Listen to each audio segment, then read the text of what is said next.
आप ये तो जानते होंगे कि बुलेट प्रूफ जैकेट जो होती है वो गोली से बचने के लिए पहनी जाती है। इसका यूज़ ज़्यादातर सोल्जर करते हैं दुश्मनों से गोली से बचने के लिए, और जो हम लोगों के देश के जाने माने जो सेलिब्रिटीज़ जिनकी जान को खतरा होता है वो भी ये बुलेट प्रूफ जैकेट पहनते हैं अपनी सेफ्टी के लिए। लेकिन क्या आप जानते हैं कि जो बुलेट प्रूफ जैकेट है इसका इन्वेंशन कब हुआ था और इसके पहले लोग कौन सी चीज़ का इस्तेमाल करते थे और ये कैसे बनाई जाती है बुलेट प्रूफ जैकेट जो हम लोगों को गोली नहीं लग पाती है। तो चलिए जानते हैं आज की इस वीडियो में पूरा डिटेल में बुलेट प्रूफ जैकेट के बारे में। तो आपको बता दें कि जब बुलेट प्रूफ जैकेट का इन्वेंशन नहीं हुआ था तो जो लोग थे वो अपने आप को घायल होने से बचाने के लिए जानवरों की स्किन का इस्तेमाल करते थे। सबसे पहले जो जानवरों का चमड़ा होता था, जो जानवरों की स्किन होती थी, उसको as a bullet proof jacket वो लोग इस्तेमाल करते थे। लेकिन ये जो टेक्निक थी वो ज़्यादा दिन तक नहीं चल पाई, क्योंकि धीरे धीरे करके जो एडवांस लेवल के वेपन थे वो आते गए, तो इसमें भी सुधार हुआ। जो जानवर की स्किन वाला सिस्टम था वो ख़त्म हो गया। अब लोग जो थे वो लकड़ी और मेटल को मिलाकर कवच बनाकर पहनने लगे। और आपको बता दें कि जो बुलेट प्रूफ जैकेट का आइडिया था वो 15वीं सदी में आया था। इटली में मेटल की कई लेयर का यूज़ करके एक कवच बनाया गया, और जो गोली थी वो उसको कवच को आर पार नहीं कर सकती थी, बल्कि गोली जब उससे टकराती थी कवच से, जब मेटल का कवच था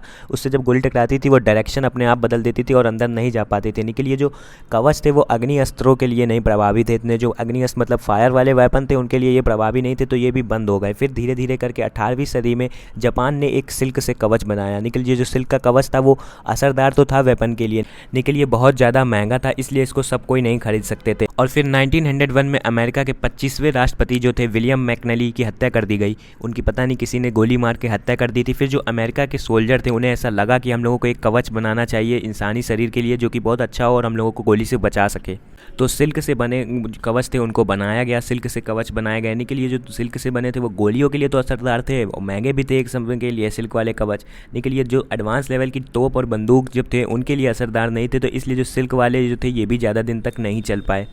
अब वर्ल्ड वॉर 2 हुआ। वर्ल्ड वॉर 2 के दौरान फ्लैग जैकेट का इन्वेंशन हुआ, और जो फ्लैग जैकेट था ये बैलिस्टिक नायलॉन फाइबर से बनाया जाता था, जो कि गोला बारूद के लिए तो बहुत ज़्यादा असरदार रहती थी। मतलब कि गोली को वो झेल लेती थी और जो बम होते थे उसको भी झेल लेती थी। लेकिन ये इतना ज़्यादा भारी होते थे कि जो लोग थे उसको पहन के चल नहीं सकते थे, इतना ज़्यादा भारी होते थे। वॉर में इसको पहन के चलना बहुत मुश्किल होता था, इसलिए ये भी ज़्यादा दिन तक काम नहीं कर पाई। फिर 1960 में एक केवलर नाम के फाइबर को खोजा गया। केवलर फाइबर था जो इसको शुरुआत में ट्रक के टायर बनाने के लिए खोजा गया था, ताकि ट्रक के टायर जो है वो मजबूत रहने के लिए। इतना ज़्यादा मजबूत निकला कि इससे बाद में लोगों ने सोचा कि क्यों ना इसी से हम लोग बुलेट प्रूफ जैकेट बनाएं, और फिर इसको बाद में इसी से बुलेट प्रूफ बनाना संभव हो पाया।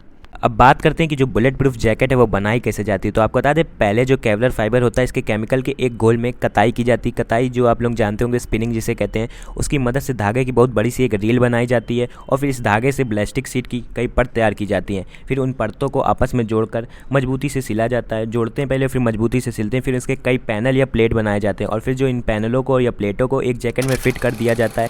अब बात करते हैं कि ये जो बुलेट प्रूफ जैकेट है वो वर्क कैसे करती है, वो काम कैसे करती है, वो हम लोगों को बुलेट से कैसे बचा लेती है। तो आपको बता दें कि जब गोली इन प्लेटों से टकराती है तो जो गोली की स्पीड होती है वो बहुत कम हो जाती है, और जो गोली होती है या बुलेट होती है वो छोटे छोटे टुकड़ों में बिखर जाती है।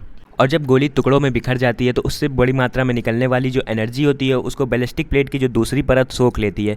तो इससे बुलेट प्रूफ जो पहने होता है इंसान, जो बुलेट प्रूफ जैकेट पहने होता है उसको गोली नहीं लग पाती है। तो आप लोग समझ गए होंगे कि बुलेट प्रूफ जैकेट का इन्वेंशन कैसे हुआ था और ये कैसे काम करती है। अगर आपको वीडियो अच्छी लगी तो वीडियो को लाइक, शेयर और चैनल के लेटेस्ट अपडेट पाने के लिए चैनल को सब्सक्राइब करना ना भूलिएगा। मिलते हैं अगली नई वीडियो में, तब तक के लिए बाय बाय।